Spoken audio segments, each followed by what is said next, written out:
Bueno, muchísimas gracias al periodista Vladimir Villegas y al abogado Juan Manuel Rafali por haber compartido con nosotros, o poder comenzar a compartir estos minutos con nosotros para un debate que queremos hacer sobre lo que se ha propuesto como ruta electoral por parte del gobierno representado por Nicolás Maduro, mientras la oposición dice no vamos a prestarnos a una farsa o a una payasada tras la designación del CNE.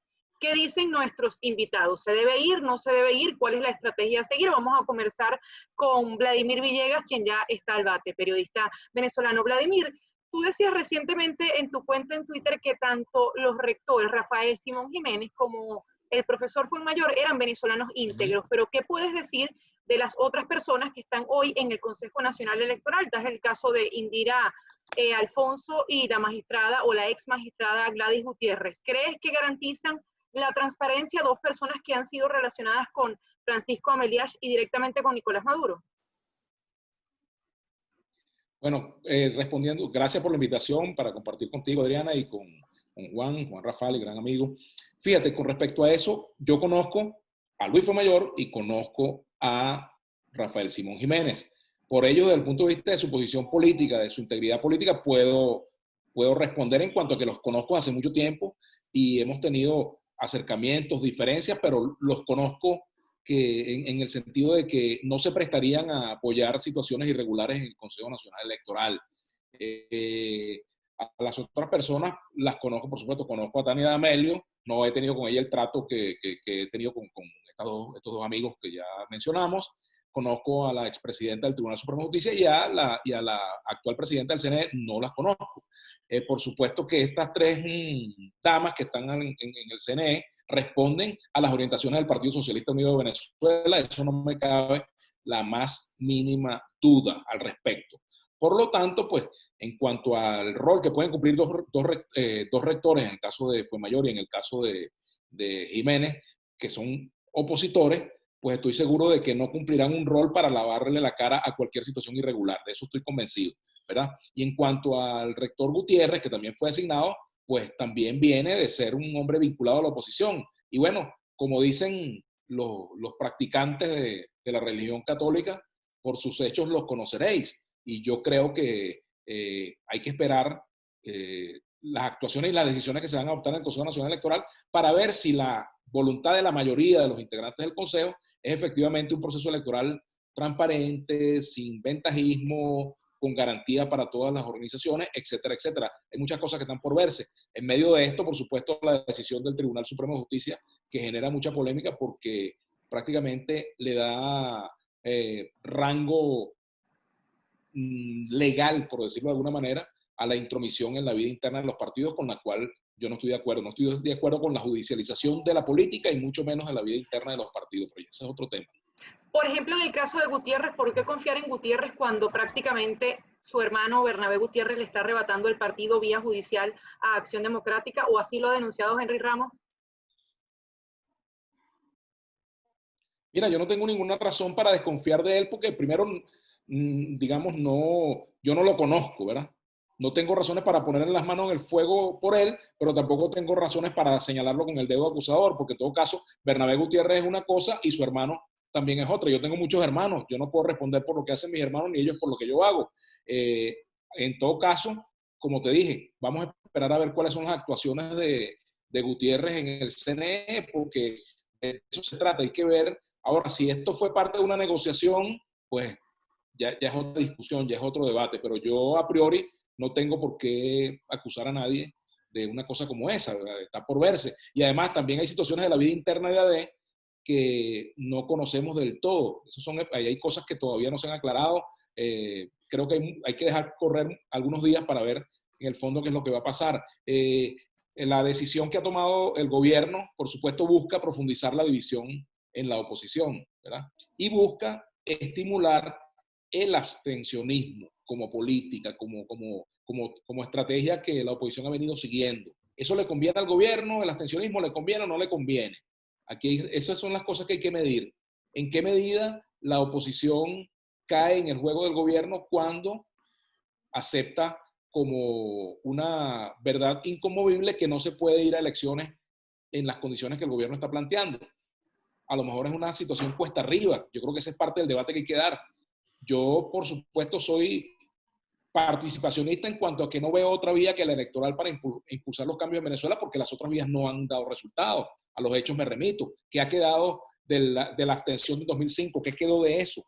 ¿Qué quedó de la abstención del 2018? ¿Qué quedó de la salida del 2014? ¿Qué quedó del 30 de abril? ¿Qué quedó de la operación Gedeón? O sea, hay muchos elementos que nos ponen ante la realidad de que la vía electoral es la que hasta ahora le ha dado a la oposición mayores réditos, con todo y lo que ha venido siendo después los procesos que hemos vivido. Pero creo que el gobierno está provocando que la oposición nuevamente abandone el terreno electoral. Entonces, ¿qué le corresponde a la oposición? ¿Lo que el gobierno quiere y desea y espera, o lo que el gobierno no quiere y no espera? Para el debate, yo no voy a decir que estoy 100% convencido de que tiene que ser así, pero me oriento por esa vía. Y me gustaría que diéramos un debate, no lo digo hoy, sino lo digo siempre, un debate sobre la base de argumentos, ¿verdad? Que un argumento sea rebatido con un argumento y no con una descalificación, porque el problema que tenemos en Venezuela es que hemos sustituido el debate de argumentos por el debate de epítetos. Entonces, con los epítetos no hacemos nada sino favorecer a quien no quiere que las cosas cambien, ¿no? Y como la cosa es debatir hoy con argumentos, le preguntamos al profesor Juan Manuel Rafali si se puede ir a una elección con este CNE que fue designado bajo la omisión legislativa y que, de acuerdo con algunos analistas, pues tiene el sello de Nicolás Maduro con dos de las rectoras principales. Sí, bueno, evidentemente el proceso está absolutamente viciado, ¿no? Y desde el punto de vista jurídico, todas las sentencias que se han generado en los últimos días son impresentables. Por cierto, que independientemente del tema de la designación, una de las razones jurídicas más importantes es que en la sentencia 68 se le da la competencia al Consejo Nacional Electoral para legislar en materia electoral, sustituyendo los artículos de la Ley Orgánica de Procesos Electorales relativos a la representación proporcional, y eso es una competencia exclusiva de la Asamblea Nacional. Y todo ese artilugio es para precisamente modificar la ley a conveniencia del régimen, fuera del periodo de reserva que establece la Constitución, que es de 6 meses, sin que puedas modificar las reglas del proceso electoral en ese periodo. Entonces, eso es otro artilugio, además de haber designado a los rectores de la manera más grosera, truncando la participación de la sociedad civil y presumiendo que hay una omisión legislativa bueno, precisamente por el desacato, que justo cuando dijeron que Parra supuestamente es quien es el presidente de la Asamblea Nacional, dijeron que bueno, que ya la Asamblea Nacional se estaba portando bien y que bueno, que entonces lo veían como un signo positivo y lo saca prácticamente del desacato de manera intermitente. Ahora, jurídicamente la decisión es impresentable, es una decisión que la omisión legislativa nunca podía llegar a la usurpación y todo lo que ya sabemos. Y no me voy a dedicar a evaluar las condiciones de los nuevos rectores y de las nuevas rectoras, entre otras cosas por lo que decía Vladimir, pues porque podemos incurrir en lo que se denominan las falacias ad hominem, ¿no? Ir al hombre y no al balón. Pero en todo caso, yo sí coincido con Vladimir en el hecho de que el gobierno, entendiéndose mayoría, o mejor dicho, minoría clara y categórica, hay que tener en cuenta que quizás un poco más de 7 de 10 venezolanos no estarían dispuestos a votar por el gobierno. Tiene que hacer lo posible para que la oposición no recurra al arma que es más letal y potente en términos políticos, que es el voto. Entonces está conduciendo a la oposición a no participar. ¿Y cuál es la mejor manera de no hacerlo? Si tú eres minoría y no te quieres medir en un proceso electoral, tienes que hacerlo inviable para que tus adversarios se retiren. Pero como necesitas tener una apariencia de legitimidad, entonces te fabricas a tu propia oposición y la mejor manera de hacerla es robándote los partidos políticos con una genialidad que en el fondo realmente es una estupidez. ¿Qué le queda a la oposición? Le quedan 2 caminos, no más. Participar, aunque sea con una tarjeta que no sea de ellos, y unirse todos en bloques ahí y cogerle el guante al gobierno y roncarle en la cueva para obligarlos a robarte una vez más y hacer de eso una bandera de lucha, o abstener. Y si te abstienes, tienes 2 posibilidades nada más dentro de la abstención. La abstención pasiva, que es lo que ha ocurrido hasta ahora, que es lo que realmente no ha terminado de cuajar en ninguna solución distinta a las democráticas, o la abstención activa, a la abstención, digamos, no solo militante, sino con un plan de acción trazado, claro y concreto que se pueda tratar de ejecutar. Y ahí es donde está lo difícil. Porque Ahora, bueno, yo soy de los yo soy de los que piensa que a Mike Tyson tú tienes que invitarlo a jugar ajedrez, porque si lo invitas a boxear te va a arrancar la oreja. Así de sencillo. Qué bueno. Vladimir, ¿cómo se enamora a la gente para que pueda participar en elecciones? Si ya vimos el escenario de Henry Falcón en el 2018 intentando un camino electoral que no logró. Bueno, fíjate, en primer lugar quiero decirte que tengo un altísimo porcentaje de coincidencias con lo que ha dicho Juan. Estoy de acuerdo con todo lo que él ha señalado. Fíjate, hay un tema de orden jurídico con el cual estamos claros. El de la omisión legislativa, bueno, no debe ser el mecanismo por el cual se designe el Consejo Nacional Electoral. Ahora, ¿eso puede ser un elemento que determine la decisión de la oposición de participar o no? Yo creo que no. ¿Por qué razón? Porque ya en el pasado han habido otros consejos nacionales electorales, otras directivas designadas por esa misma fórmula, y la oposición ha participado y ha ganado con directivas designadas por esa vía. Es más, la única directiva que no se designó por la vía de la omisión legislativa fue la directiva en la cual participó Vicente Díaz. ¿Y quiénes lo eligen? Diputados del Partido Socialista Unido de Venezuela. Y con todo y eso hubo una negociación para que Vicente Díaz estuviera allí. Él no está allí por cara bonita, no llegó allí por eso.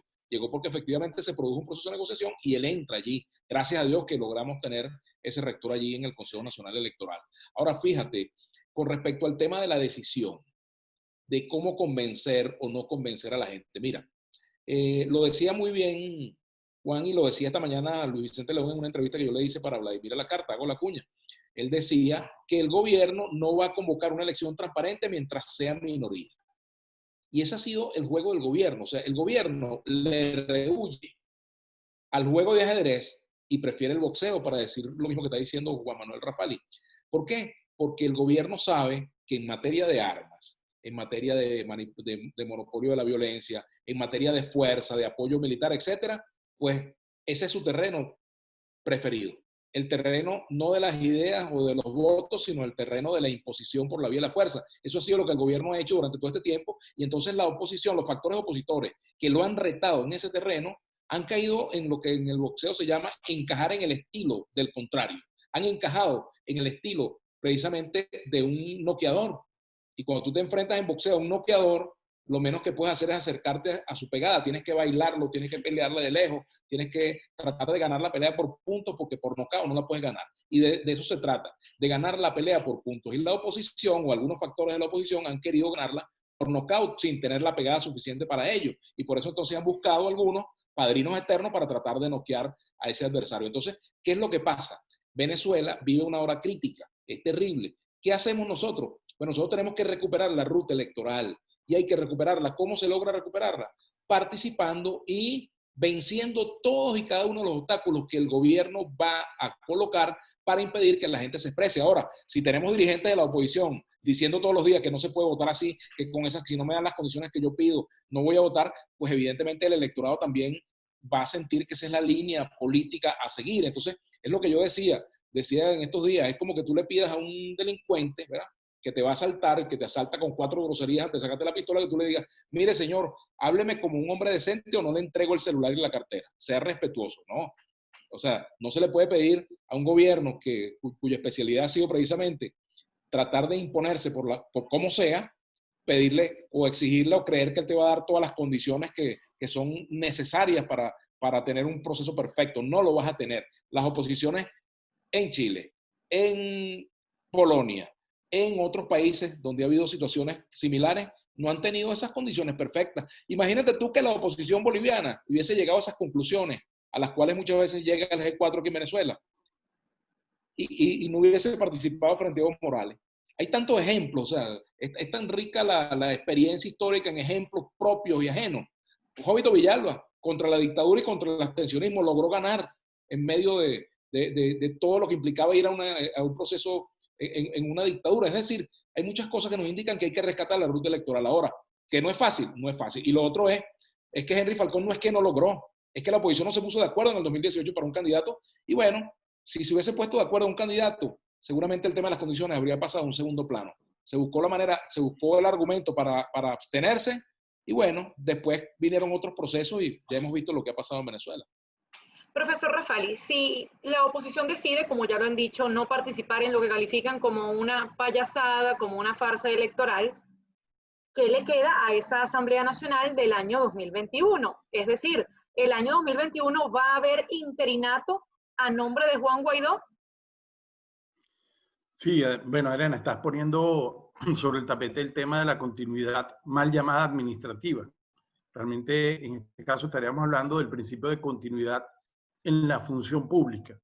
Cuando se trata del ejercicio de un cargo uninominal, o sea, vale decir, o unipersonal, el presidente de la República, un gobernador, un alcalde, que por cierto se han extendido sus mandatos en varias oportunidades.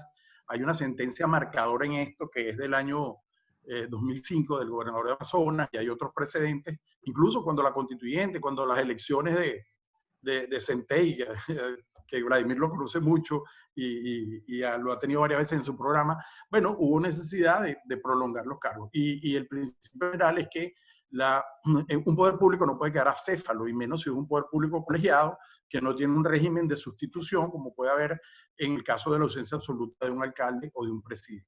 Entonces, si, por poner un ejemplo, esas 2.000 máquinas que se quemaron hace poco tiempo no se hubiera quemado hace un mes atrás, sino que se queman a principios de diciembre y resulta materialmente imposible hacer las elecciones y hay que esperar 2, 3 o 4 meses para hacerlo, bueno, el país no va a quedar sin Asamblea Nacional, no va a quedar sin Parlamento, como de hecho lo han generado con la sentencia del Tribunal Supremo de Justicia. Pero digo, es conceptualmente inconcebible que por cualquier hecho haya que postergar las elecciones y entonces quede acéfalo ese poder público, y más aún si es el primer poder público en términos democráticos, que es la Asamblea Nacional.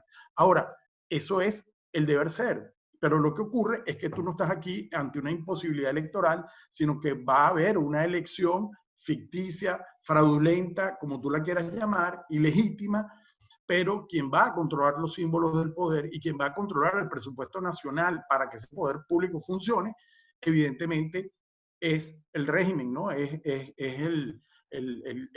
la revolución, por decirlo en términos amplios. Entonces, cuando te veas en esa situación, la verdad es que los diputados actuales van a tener que invocar el hecho de que sigan siendo diputados por continuidad funcional del poder público, pero van a tener que ejercerlo como estaban ejerciendo en los últimos días, fuera del hemiciclo, fuera del Palacio Federal Legislativo, fuera de la aplicación de un reglamento interior y debates con unos recursos materiales, y las probabilidades de éxito, bueno, van a ser las mismas que han tenido otros gobiernos en el exilio, como por ejemplo ocurrió en el caso de España. Entonces, por eso yo insisto en que el tema no solo es la conveniencia o no de ir a un proceso electoral, sino tener una ruta, sino tener verdaderamente un plan de acción. Entonces, tú no te puedes quedar viendo la mata esperando que el mango caiga.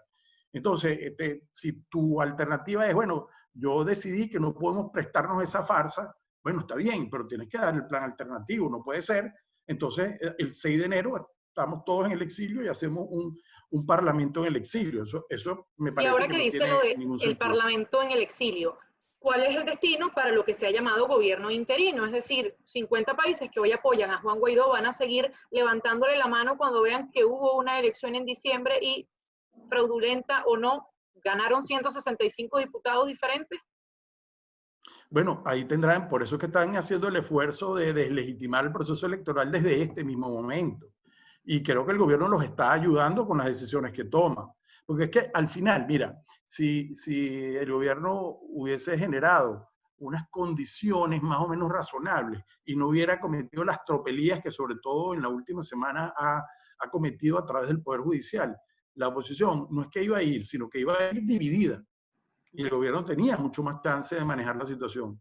Ahora, como te digo, se le han puesto la decisión a quienes no quieren ir al proceso electoral porque sienten que la vía está agotada internamente, es inoficiosa. Bueno, le han puesto una cantidad de argumentos en la mano y, bueno, si se van por ese camino, la situación va a ser muy compleja. Yo tengo la esperanza de que ante la amenaza, de nuevo, de que se frustre la vía electoral, de que sigamos en este camino de ilegitimidad, que la comunidad internacional tenga que asumir los costos de tampoco poder echarse para atrás tan fácil con lo que ha venido sosteniendo, bueno, que se abra tanto para el gobierno como la oposición la posibilidad de llegar a entendimientos mínimos y que se den condiciones que permitan agarrarle el guante, como te digo yo, e írsele todo el mundo encima con el voto para ver si generamos el cambio.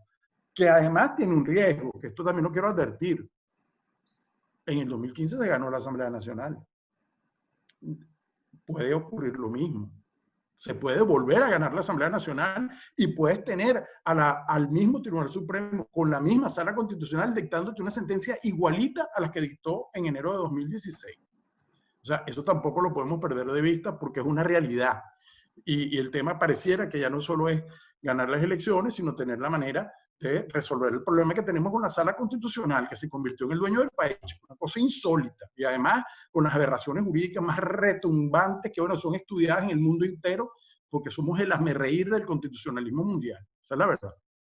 Vladimir, tú que dices que el camino electoral es la única vía, incluso lo dijiste en una entrevista que te hizo Elizabeth Fuentes, porque todas las demás han fracasado. Visto este antecedente que maneja el profesor Rafali con una asamblea que hizo caída y mesa limpia en 2015, que ganó 112 diputados y después no fue reconocida, ¿qué se puede hacer si se vuelve un escenario de este tipo? Es decir, si se vuelve a una elección y en 2021, pues nuevamente el Tribunal Supremo de Justicia le da un zarpazo a esa decisión soberana de la gente. Bueno, yo diría lo que dijo hace unos minutos Juan. Pongamos a que el que se quiera robar las elecciones, pongamos a que se las robe.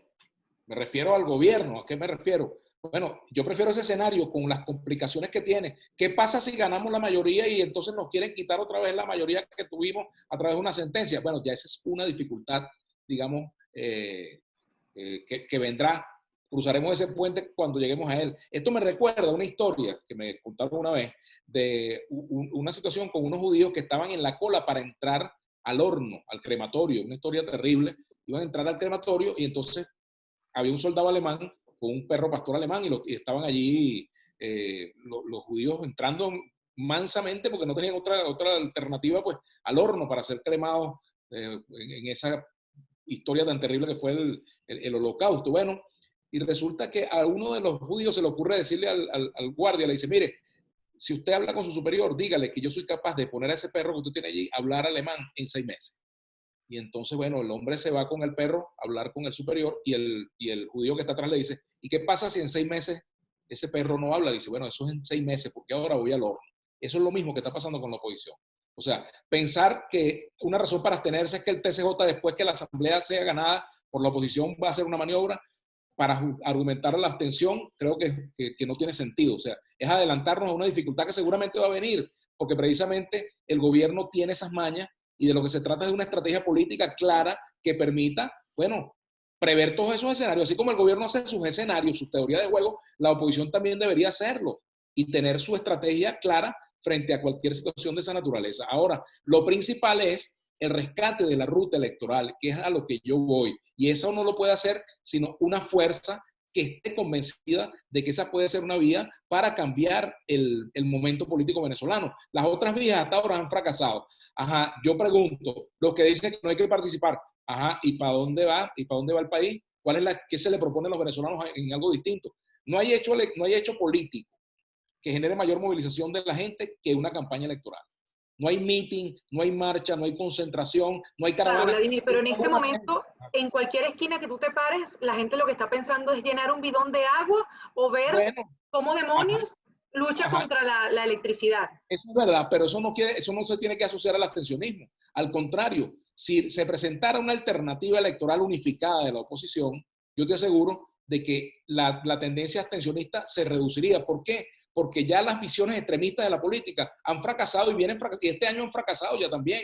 Tienen varios años fracasando en esa visión extremista del Maduro vete ya. ¿Cuántas veces no ha fallado esa estrategia? Entonces, ¿por qué no revisarla? ¿Por qué no ir a una estrategia en la cual precisamente se puedan sumar todos los esfuerzos de los factores que quieren cambio en Venezuela, en lugar de estar con un oposicionómetro midiendo ver quién es más opositor que el otro? Lo cual me parece, además de una ridiculez, una arbitrariedad. Es decir, considerarse algunos los dueños de la franquicia opositora en Venezuela, cuando en el mundo hemos visto procesos como el chileno, por ejemplo, en el cual han habido distintas corrientes y tuvieron que ponerse de acuerdo para enfrentar una situación como esta. Sé que no es fácil hablar de participación electoral, porque además la participación electoral ha tenido lo que llaman mala prensa. Aquí llegaron a decir, cuando Henry Falcón fue candidato, lo mismo que pasó conmigo, que yo que iba para el CNE cuando me sacaron de Globovisión.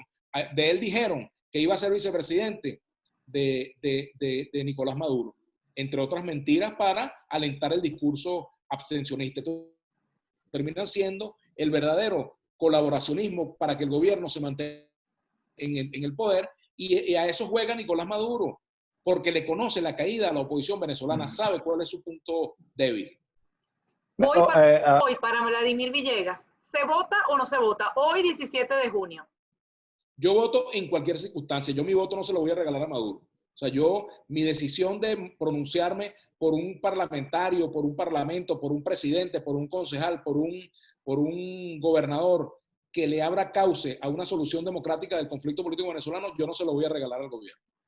La misma pregunta para Juan Manuel Rafali. Hoy, ¿se vota o no se vota? 17 de junio, 3:39 de la tarde.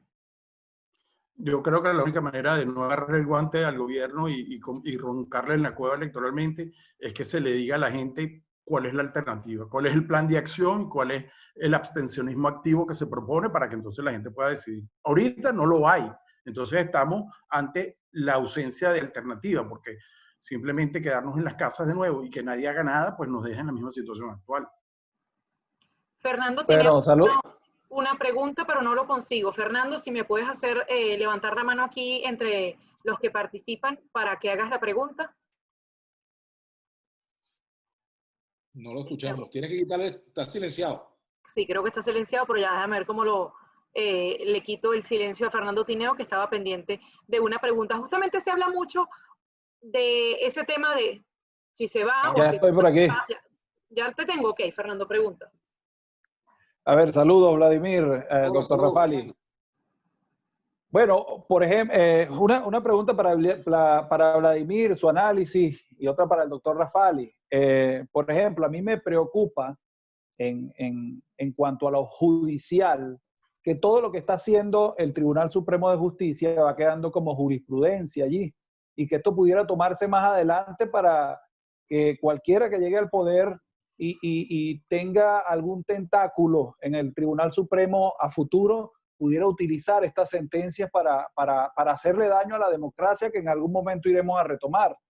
Y para Vladimir, quisiera su análisis en cuanto a el gobierno pareciera tener un plan, o siempre pareciera tener un plan. Yo escuchaba tu entrevista con Rafael Simón Jiménez ayer o anteayer, donde él decía que este CNE va para 6 meses, o sea, hasta los primeros días de enero. Allí pareciera haber algo tramado por parte de quienes designaron el CNE, el Tribunal Supremo de Justicia, y pareciera estar siempre un paso atrás la oposición en este sentido. A estas alturas no sabemos qué vamos a hacer, y hablo de la oposición, no sabe qué va a hacer, si votar, si no votar, les van a quitar los partidos, ¿cómo van a ir a esas elecciones? ¿Cuál es tu análisis? ¿Conmigo primero? ¿Empiezo yo? Con cualquiera de los dos. Ok, bueno, con respecto a eso, fíjate, ¿qué te puedo decir? El gobierno siempre ha tenido un plan, ha tenido una estrategia clara, ha tenido un objetivo claro. El objetivo del gobierno es mantenerse en el poder. El gobierno no está gobernando, está resistiendo, no está gerenciando, está manteniendo el poder. Eso es lo que ha hecho durante mucho tiempo y lo ha sabido hacer, lo ha aprendido a hacerlo, con experiencias propias y con experiencias ajenas, pero lo ha aprendido a hacer. Y precisamente por tener claro su juego, por tener clara su estrategia, es que ha venido venciendo a la oposición. Aquí a Maduro le han dicho bruto, le han dicho que es incompetente, etcétera, en el ámbito político. Y yo le he dicho a mis amigos, el que compra a Maduro por tonto pierde los reales. Bueno, ¿por qué? Porque tampoco estamos ante un personaje que no sabe jugar la política, al contrario, la sabe jugar y la política se mide por resultados. El gobierno ha sabido mantenerse porque sobre todo ha conocido cómo manipular los resortes emocionales de la oposición. Esa ha sido la clave de su éxito. Manejar las emociones de la oposición, controlarlas, estimularlas y hacer que la oposición caiga en lo que ha sido sus trampas, sus juegos, sus estratagemas, su forma de hacer la política. La oposición ha encajado perfectamente allí y la primera muestra de ello es la división. La segunda es ahora, Vladimir, la reactividad. Ajá. Pero tú formaste en algún momento parte del gobierno de Hugo Chávez. Sí, hasta el año 2007. Y eso, de esa manera se hacía, se planeaba en los escenarios políticos de esa manera. Mira, yo no te puedo decir eso porque quizás yo no estaba en esos escenarios políticos, pero además son circunstancias distintas. Estábamos frente a Chávez, estábamos en un gobierno que tenía respaldo mayoritario en la población en ese momento. Claro. Estamos hablando de 60% o quizás más salir del gobierno, ¿verdad? Ahora, en este momento es otra la situación. El gobierno, a sabiendas de que su terreno no es electoral, provoca otros terrenos. O sea, el gobierno le teme más al voto del ciudadano que a 10 operaciones Gedeón, que a 20, 30 de abril, que a 2, 11 de abril. ¿Por qué? Porque sabe cómo manejarse en esos escenarios y los maneja exitosamente y a lo mejor hasta provoca algunos de ellos, ¿verdad?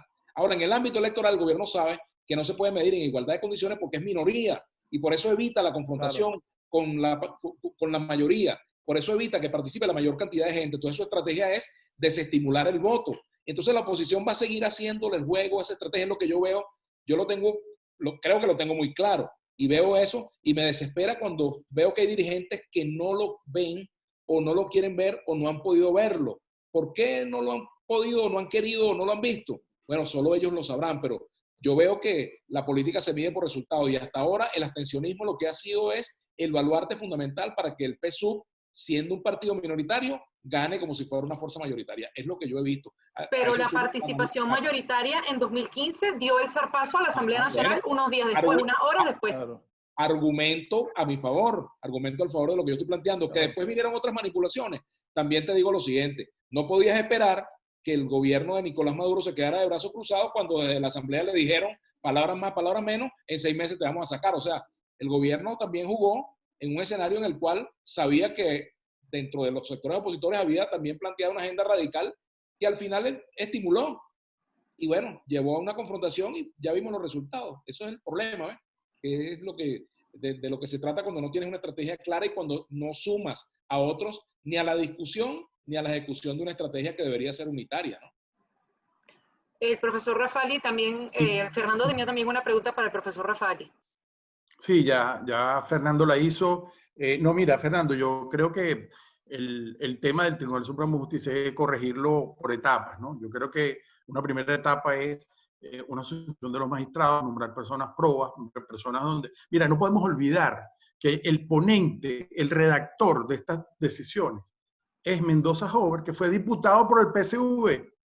Chico, hazme el favor, qué independencia, más allá del criterio jurídico, que yo también pongo en duda, incluso en una situación normal, pero porque aquí le dieron un doctorado a Pedro Carreño, pues, perdóname, pero no importa, yo pongo todo eso a un lado. Y mi punto es, bueno, tenemos que empezar por elegir a magistrados calificados, que sean capaces, independientemente de su preferencia política, porque todos la tenemos, de poner por delante el imperio de la ley. En segundo lugar, hay que modificar la ley orgánica del Tribunal Supremo de Justicia, que le dio piso a una cantidad de acciones inconstitucionales que está haciendo la Sala Constitucional. Y finalmente hay que revisar la Constitución, entre otros artículos del 336, para evitar que temas como la visión legislativa, el recurso de interpretación y el recurso de revisión o el abocamiento se conviertan en la posibilidad de que hayan unos constituyentes en sesión permanente en la Avenida Baral. Entonces, ese es el proceso. Ahora, las sentencias que se han dictado, todas tienen efectos en situaciones concretas y las que son recursos de interpretación o sentencias vinculantes pueden ser revisadas y modificadas en cuanto al criterio de fondo por un próximo Tribunal Supremo de Justicia. Entonces, yo creo que por ahí ese problema se podría resolver. Ahora, en la medida en que tengas un Tribunal Supremo de Justicia que no es tal, sino que es un Ministerio de Asuntos Judiciales, bueno, te podrás imaginar que no tenemos para dónde coger sobre ese tema, ¿no? Ahora, Alejandro Hernández también tenía una pregunta. No, termina, Vladimir, termina la idea.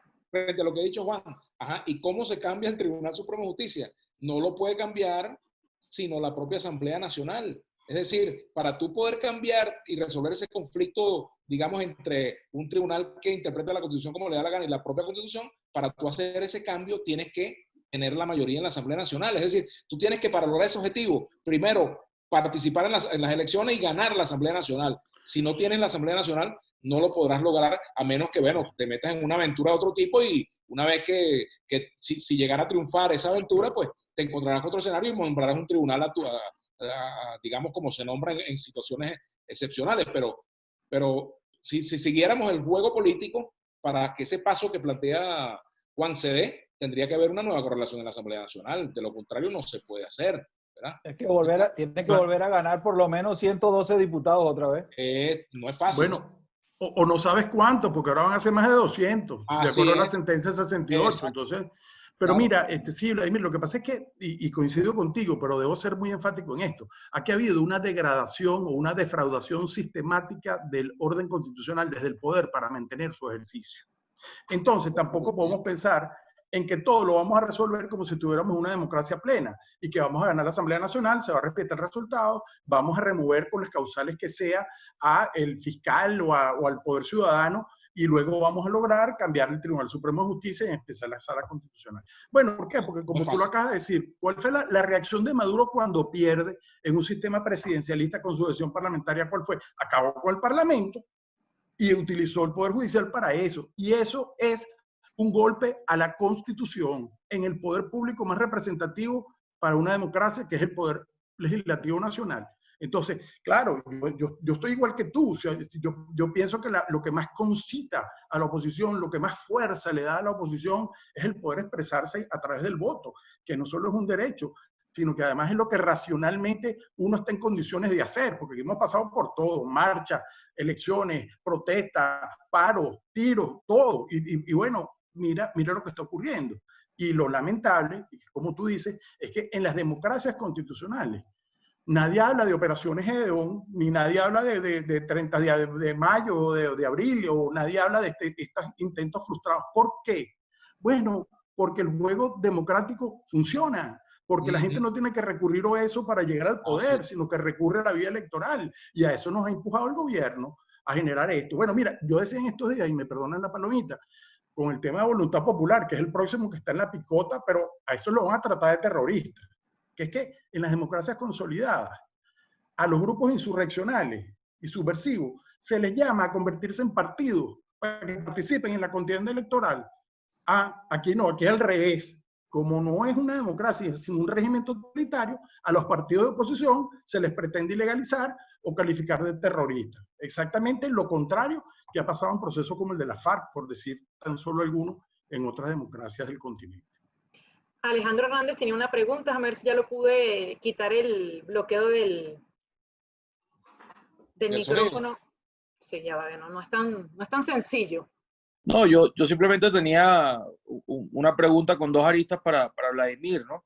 Pues Vladimir dice que el tema de la abstención nunca ha rendido frutos al camino opositor. Y bueno, menciona casos en los que sin duda tiene razón, como fue el del año 2005. Pero yo me pregunto, ¿eso mismo vale para la decisión de no participar en un evento como la Asamblea Nacional Constituyente o un evento como las elecciones de alcaldes que hubo después?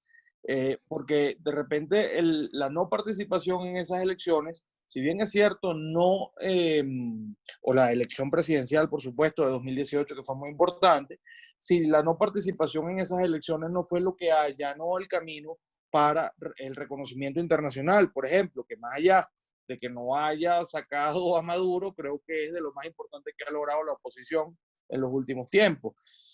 Por supuesto, después de haber agotado, porque bueno, tenemos instancias como la de Dominicana, tenemos instancias como las 1000 marchas, tenemos instancias como la del revocatorio que se intentó en 2016, porque se ha intentado todo también y no ha dado resultados.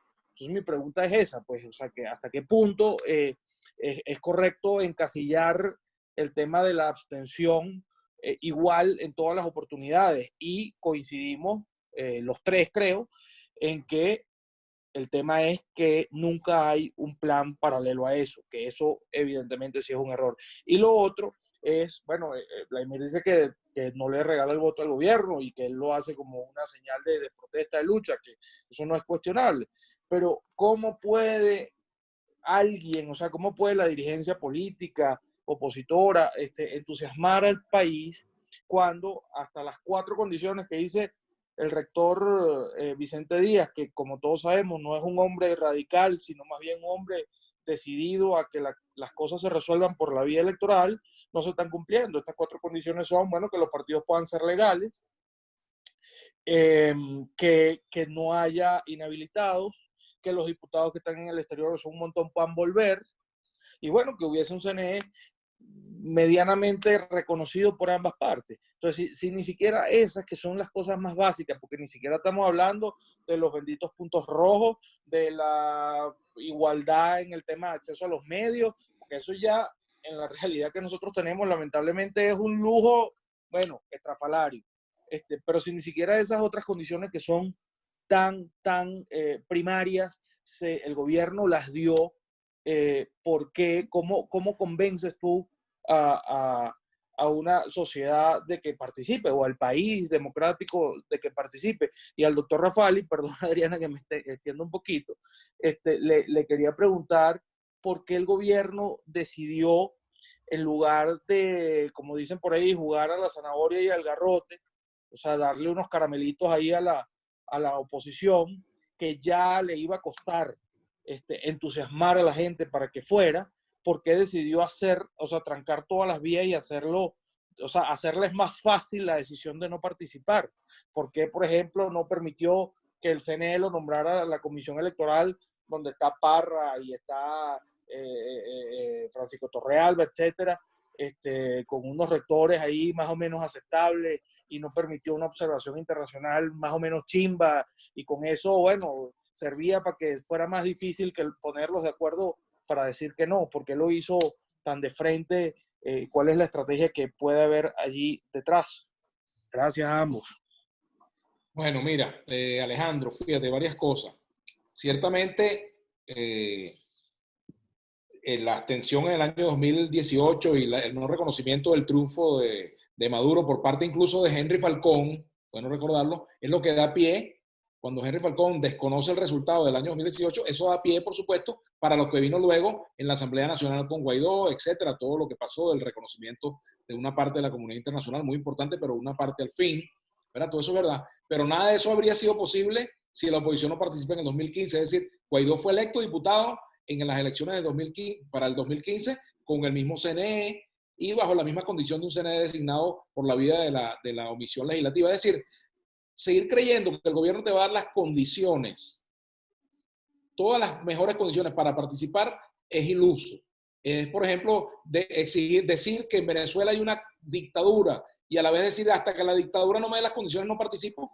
Bueno, la respuesta es, ¿qué dictadura te da las condiciones para que tú la saques del poder por la vía pacífica y electoral? Por Dios, es decir, es un camino empinado, un camino pedregoso, fangoso, con conchas de mango, con conchas de cambur, con vidrio picado y tú descalzo. Es un camino de dificultades, pero al final la fuerza que realmente tiene el pueblo para cambiar este panorama político tan tétrico que tenemos en Venezuela es la participación electoral, es el mecanismo que tiene, y el gobierno la bombardea. Y aquí lamentablemente tengo que decirte, Alejandro, que aquí, por ejemplo, el gobierno le puso la dinamita a la ruta electoral, pero aquí también con factores políticos de la oposición que han incurrido en acciones irresponsables, le colocaron el fósforo a esa dinamita. Entonces, eso es parte de un debate que hay que dar en Venezuela que no se ha dado abiertamente, porque está el chantaje de que si tú votas eres colaboracionista, que si me cuestionas estás con el gobierno, que si no estás de acuerdo con lo que yo digo, entonces eres un agente de no sé quién y te ponen calificativo, que si eres tarifado, tal cosa, y se montan laboratorios comunicacionales contra todo aquel que tiene una postura disidente frente a un planteamiento predominante, por ejemplo, en el G4, eso lo hemos visto. Entonces aquí estamos ante un doble G2.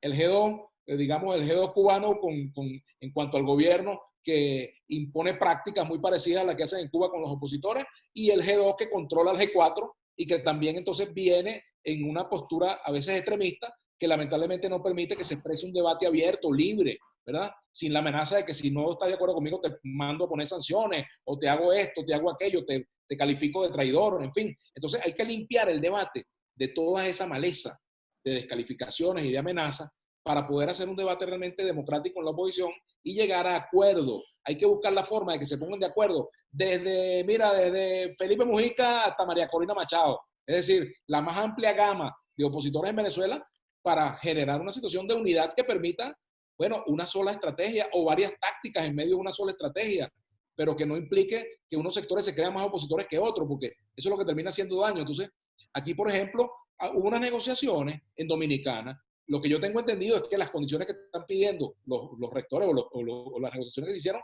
tienen que ver con los acuerdos de Dominicana.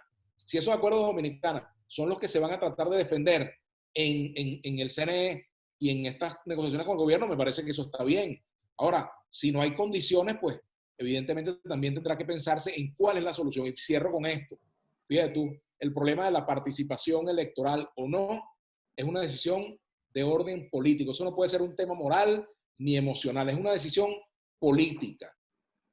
Y bueno, frente a la no participación, a mí me gustaría que presentaran una alternativa que pueda ser acompañada por la población, que se pueda cumplir en medio de las actuales circunstancias y que no se traduzca nuevamente en represión, presos políticos, desmovilización, desesperanza, frustración y, bueno, resignación. Eso es lo que estamos viendo. Ahora, yo no veo que se dé un debate abierto sobre estos temas con la sociedad, un debate con todos los factores que quieren cambio, incluso gente que viene del chavismo. Yo vengo del chavismo. Ahora, eso no me hace menos proclive a un cambio en Venezuela que aquellos que están enfrentados al gobierno desde siempre. O sea, yo creo que de lo que se trata es de una amplia sumatoria de esfuerzos para que en Venezuela se produzca ese cambio. Ahora, ¿dónde está la estrategia distinta a la participación electoral? Yo quiero verla y no solamente verla, sino quiero discutirla también. Me gustaría discutirla y a lo mejor me convence de que el voto no es el camino en este momento, pero hasta ahora no me he convencido, es mi situación personal y hablo por mí solo porque no milito en partido. Profesor Rafali, por cierto, sí. Vladimir puso en la mesa el tema de los acuerdos de Dominicana. Usted estuvo en República Dominicana durante esas negociaciones. ¿Qué le puede responder a Vladimir en ese ámbito? Bueno, sí, vamos a empezar entonces por la pregunta o la intervención tuya, Adriana. En efecto, Vladimir, muchas de las cosas que se hablaron en Dominicana, en donde yo ciertamente estuve en calidad de asesor, como en todos los procesos, yo he estado desde el 2002 en adelante, yo he estado en todos los procesos en calidad de asesor en temas constitucionales. Y por cierto, yo veo a la serie esa Designated Survivor y me recuerdo de Maduro, que es igualito. Un tipo que lo sacaron, lo pusieron ahí, que todo el mundo pensaba que era un bobo y en el cargo empezó a aprender, a rodearse de gente y a generar todas las tramoyas de poder que terminó convirtiéndolo en algo que aquí en Venezuela se ha convertido pues en un monstruo para la democracia. Sí, muchas de las cosas, Vladimir, pasaban por los temas que se han discutido, pero había muchas más. Habían temas relacionados justamente con la duración de la constituyente, con la composición de la Asamblea Nacional. Había temas relacionados ni siquiera con el 221, del famoso 221, sino con los cargos internos del árbitro electoral que son tan importantes, porque la Junta Electoral Nacional y la Dirección de Registro Civil son importantísimos, entre otras cosas. Pero nunca estuvo planteado en República Dominicana tener que discutir el secuestro de los partidos políticos, hazme el favor. O sea, se han llevado situaciones in extremis. O sea, por eso es que te digo, y ahí entra la pregunta de Alejandro, ¿por qué el gobierno ha hecho todo de una manera tan torpe que le facilita la decisión a quienes no quieren ir a elecciones de que esa sea la postura más fácil de defender? Bueno, yo particularmente creo que ahí había un debate interno. Y después de verlo precisamente actuar en Dominicana, y creo que lo que pasó en Dominicana fue lo mismo que pasó con la imposibilidad de haber designado un CNE de común acuerdo aquí, que hay una de las ramas dentro del propio régimen que se opone a cualquier tipo de acuerdo y detona aquello. Entonces, para mí, ellos estaban debatiendo entre, vamos a dar unas condiciones más o menos tolerables que se presenten, que vayan divididos y les podemos ganar. Y otros me dijeron, no vamos a correr ese riesgo, ya nos cayó la gota fría en el año 2015, perdimos por paliza y no podemos volver a ir a una elección porque la vamos a perder. Entonces se fueron por esta ruta del elefante en la vidriera para fomentar la abstención en lugar de la participación dividida. Se impuso la tesis más radical allá adentro, que era, vamos a hacer las cosas, bueno, a modo tractor para que esta gente no participe. Eso es lo que yo intuyo y lo que yo creo. Ahora, si se va a una elección, que ese es mi punto, Vladimir, si se va a la elección, no puedes pretender desde ahora, por lo menos con lo que tenemos en la mano, porque efectivamente no hay ninguna más alternativa, nadie está proponiendo algo distinto, que vamos a ganar y te van a llamar y te van a decir, señores de la Asamblea, vengan, tomen posesión el 5 de enero, juramentense y echen para adelante. Entonces, ¿qué va a ocurrir después? Así como reaccionó Maduro, tú dices que hay que esperar llegar a ese puente para cruzarlo, pero eso va a volver a pasar, o hay que estar preparados para que pase, o mucho peor, tienes que estar preparado para que te roben. Entonces mi planteamiento es que la elección tiene que ser una bandera de lucha, vayas o no vayas. Ahora, has Tiene dicho, que ser una tienes que bandera estar de preparado lucha. para que te roben. Claro, Ya pasó en las elecciones del 2017, es decir, quizás no se claro. estaba preparado para que robaran, pero hubo ese cambio de colegios electorales a última hora que hizo que la oposición, cuando había dicho no vamos a perder o el gobierno no gana ni una junta de condominio, pues le metieran todas las gobernaciones apenas pudiera quedarse con 4 y le quitaran la de Guanipa. Es decir, ¿cómo te preparas para que te roben? Bueno, fíjate, pregúntale a Andrés Velázquez si él iría a elecciones, pero por eso te digo, lo que pasa es que no hay más nada en la mesa y si tú vas a asumir la elección como un elemento de lucha, tienes que tener un plan de acción y tienes que decir, voy o no voy, primero, todos unidos y luego con un plan concreto. Mientras que no lo haya, bueno, ¿qué es lo que está esperando la gente? Si no le ofreces más nada ni le propones más nada, la gente estará esperando ir a votar por la tarjeta que sea, por la tarjeta que quede viva. Ahora, si llega alguien y dice, no, miren, el plan es este, y un plan que dependa de nosotros, por cierto, porque si vamos a seguir de un plan que va a depender de gente que está afuera y de que se tienen que ocupar de sus propios problemas, tú me dirás, ¿no? Porque yo creo que ahora los países que nos han venido apoyando de una manera tan decidida, bueno, han sentido que Venezuela se ha convertido para ellos mismos en un problema.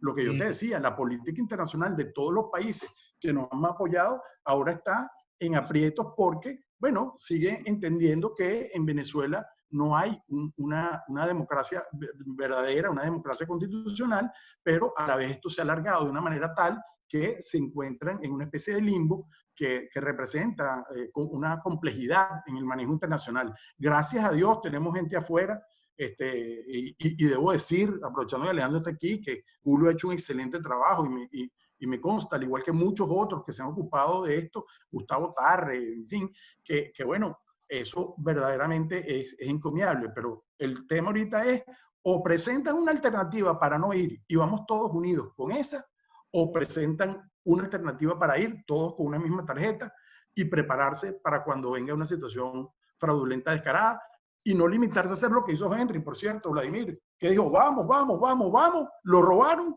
metió un recurso en su noticia y se fue para su casa. ¿Ah? Entonces, eso tampoco puede ser, porque es que tampoco tú puedes decirle a la gente que perdió la elección, el candidato, por culpa del electorado. No, pues tú no los llamaste a votar, no fuiste capaz de ser más fuerza No, claro política que llamó a votar, los Juan. que dijeron que se Lo que quedaban en pasa su es que, casa. perdóname, Juan, ahí sí debo discrepar contigo porque lamentablemente la verdad histórica es que él llamó a votar y la verdad histórica es que también hubo factores de la oposición que llamaron a no votar y no presentaron una alternativa distinta y prefirieron llamar la atención que buscar un candidato unitario, porque si hubiesen puesto de acuerdo venciendo las propias nimiedades y minucias de la política, de la politiquería, pues de la pugna por el liderazgo, pues no le ofrecieron alternativa a los venezolanos. Totalmente de acuerdo. ¿Cuál es lo distinto de lo que hizo Capriles a lo que hizo Henry Falcón? Henry Capriles también llamó a drenar la rabia con una cacerola y evitó un baño de sangre. ¿Qué podía hacer Henry? Y yo creo que lo que hizo Capriles estuvo correcto. Ahora, ¿qué fuerza tenía Henry para imponerle al TCJ una cosa distinta de lo que pasó? ¿Qué fuerza en la calle tenía? Lamentablemente tampoco tenía porque tampoco tenía el acompañamiento de los otros factores. Es decir, que la cosa no ha sido fácil, ¿no? Yo creo que no se le puede acusar a él de eso. Él creyó en esa política y la empujó. Yo sí creo que él debió ser más agresivo en la campaña contra el gobierno, sí lo creo, y se lo dije. Me parece que hizo una campaña muy bueno, yo te digo, vuelvo al tema de que no voy a caer en las falacias a Dominic, yo no voy a hablar mal de Henry. Mi tema es que Henry tuvo menos fuerza política para llamar a votar que la oposición distinta a él que llamó a que la gente no saliera. Porque si Henry hubiera tenido más pegada política que los que dijeron no salgan a votar, bueno, Henry hubiera ganado o lo hubieran robado peor. ¿Quién sabe? Lo que sí es cierto es que ahí también pasó, Juan, que no está todavía totalmente clarificado cuáles fueron las verdaderas razones por las cuales la oposición llamó a la abstención en ese momento. Esa es una discusión que no la vamos a dar hoy, pero que hay muchas versiones de lo que realmente pasó allí en las negociaciones y por los cuales no hubo candidato a la oposición en ese momento. Es decir, no porque no se debía participar. No era un tema ni siquiera de condiciones, era un tema de que no hubo unidad para mí, pero eso es una discusión eterna. Igual, seguro, y este no es el momento. Y te digo, yo soy de los que por convicción y vocación democrática y por mi oficio de abogado en el área constitucional defiende el voto y lo defiendo, pero esto es una situación política en donde tiene que haber un acuerdo unitario y una propuesta única, una propuesta sólida que sea en un sentido o en otro pero no ir dividido. Y en este momento, como tú dices, no hay ninguna distinta al que la oposición pueda agarrar el guante y salir a votar. Vamos a ver si la edifican. Todo esto está en pleno desarrollo. Debo decir que las fuerzas políticas están aturdidas por este zarpazo bueno, que los está llevando primero a reorganizarse internamente y a fortalecer a su militancia y a mantenerlos unidos para después tener que fijar un camino común respecto al tema electoral, que por cierto, no solo son las parlamentarias, ahí mismo van a venir las regionales, porque eso está a la vuelta de la esquina, y ya Maduro empezó a hablar de eso también. Entonces creo que también hay que poner eso dentro del radar de análisis. Ahora, para los dos, para cerrar, que Vladimir ya se tiene que ir. Con el hambre que hay en el país, Vladimir, con el hambre que hay en el país, la desmotivación, partidos ilegalizados, partidos que tienen una directiva que no es la directiva que tenían hasta ayer. ¿Se le puede convencer a la gente de ir en diciembre a elecciones? Pero mira, ven acá, si el hambre no es una razón para querer quitarse encima un gobierno, dime otra, una más fuerte que el hambre. Caramba, sí, argumento más fuerte. Pero para si ir a votar. La gente no está pensando en elegir, sino en comprar comida, en llenar el bidón.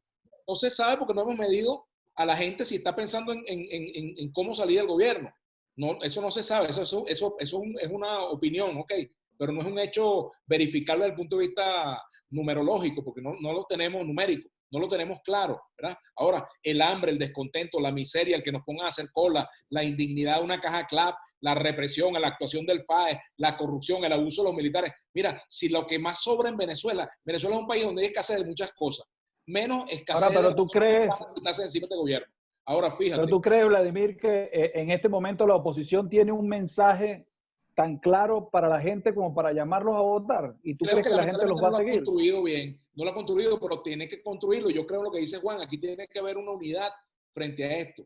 Tiene que haber una unidad precisamente para promover una solución política a este conflicto, una solución que sume la mayor cantidad de fuerza. Ahora, es un tema de voluntad política y de ceder los egos. Los egos impiden los acuerdos. Aquí hay mucha rabia acumulada, muchas cosas. A lo mejor hace falta una terapia de una semana diciéndose cada quien lo que piensa del otro, y después de esa semana vamos a ponernos de acuerdo. Cada quien que drene el hígado y el páncreas y podamos meterle cerebro a la cosa. Pero es cierto que eso tiene que venir, porque de lo contrario, el país le va a cobrar a la oposición la falta de capacidad para convertirse en una alternativa frente a este desastre. Eso es lo que va a venir pasando. Y ojalá no lo cobre de la peor manera. Entonces, yo creo que hay que buscar esa solución y buscar acercamiento entre los distintos factores de la oposición para ponerse de acuerdo, es lo que yo creo. Y yo sí reivindico el hecho de tener una estrategia electoral clara. El problema es, fíjate, ya con esto sí, para cerrar, el problema es el siguiente. Tú no puedes, digamos, achacarte o achacarle al gobierno que es tu responsabilidad. La responsabilidad de no presentar una alternativa clara, la responsabilidad de no prever escenarios. Por ejemplo, eso de que la oposición hoy esté golpeada y esté sorprendida y aturdida por lo que pasó. ¿Ustedes no creían que el gobierno iba a jugar a dividir los partidos y hacer todo lo posible para quitarle las tarjetas a uno y dárselas a otro? Eso estaba claro. A mí no me parece que eso no haya estado claro desde el primer día. Está claro desde enero, desde que se nombró la directiva que encabeza el señor Parra. Está claro que eso iba a pasar. O sea, yo lo veía como una cuestión natural que ocurriera por parte del juego. Ahora, si la oposición se sorprende con eso, bueno, más sorprendido estoy yo de que la oposición se haya sorprendido con lo que hizo el gobierno. Bueno, tú me das una palomita ahí, Vladimir, antes de que te vayas. Todos sabemos que la abuela se va a morir, pero todos lloramos, coño. Claro, o sea, si dame el favor, el hecho de que esto se previera desde hace meses no quiere decir que te tengas que ocupar en el momento de tu gente y de mantenerlos unidos y de echar para adelante. Tú sabes que la abuela es hipertensa, no le puede dar algo que le sume la atención. No está bien, pero hay que ocuparse y se están ocupando, y de inmediato me imagino que entrarán en los análisis de si ir o no y cuáles son las alternativas. Eso es lo que yo espero, además. Ojo, lo que yo deseo, igual que tú, y estoy seguro que en eso coincidimos. Así es. Bueno, el comentario para cerrar de ambos, porque Vladimir tiene que decir adiós. El profesor Rafali quedó pendiente de un comentario. No, yo estoy muy agradecido por el debate. Creo que falta mucho por recorrer todavía. Espero que además las cosas, como se han hecho tan mal, puedan generar un compás de revisión con apoyo sobre todo de algunos países que como el grupo de contacto, la gente de Uruguay, que creo que ha estado muy activa, a ver si se reactiva de alguna manera un proceso de intercambio que nos lleva a enmendar un poquito la plana y que podamos ir todos hacia la única solución que tiene el país, que es el voto soberano popular, pero en una elección auténtica, una elección que refleje la voluntad de la gente. Porque el problema es que la revolución fue muy democrática mientras que fue mayoría. Ahora que es minoría, te podrás imaginar que no. Entonces, contra eso tenemos que luchar en una hora aciaga y terrible, porque aquí lo otro es que este gobierno va a tener que seguir lidiando con un país depauperado, con un ingreso petrolero mínimo, con un país en una situación económica terrible y los venezolanos en el medio muertos de mengua. Por eso es que yo le digo a esas 5 togas y a esos 10 uniformes militares que mantienen a este régimen, que piensen en la gente y dejen de pensar en ellos mismos.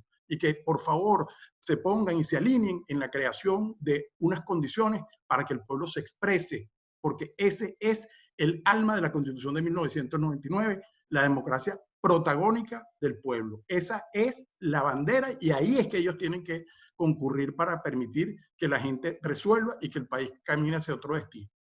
Muchísimas gracias a ambos por haber participado en esta conversación, en este debate sobre las elecciones. Bueno, quedan 6 meses para saber qué va a pasar en diciembre y qué va a pasar en 2021, también con la posición de Juan Guaidó frente al gobierno interino. Gracias al profesor Juan Manuel Rafali y al periodista Vladimir Villegas por haber participado en esta conversación.